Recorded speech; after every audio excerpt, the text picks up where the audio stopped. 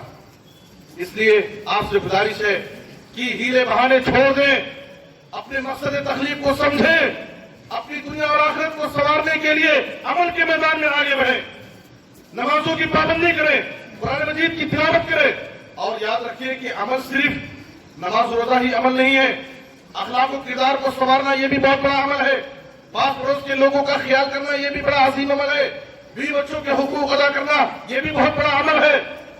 عمل کی بہت ساری شاخیں، عمل کی بہت ساری مثالیں، ایک وسیع اور لمبی فہرست ہے۔ میں آخر میں اللہ سے دعا کرتا ہوں کہ اللہ تعالیٰ ہمارے دلوں میں عمل کا جذبہ پیدا کرے، ایمان کے ساتھ عمل صالح کرنے کی توفیق عطا فرمائے، دنیا اور آخرت کی سعادت اور کامیابی نصیب فرمائے۔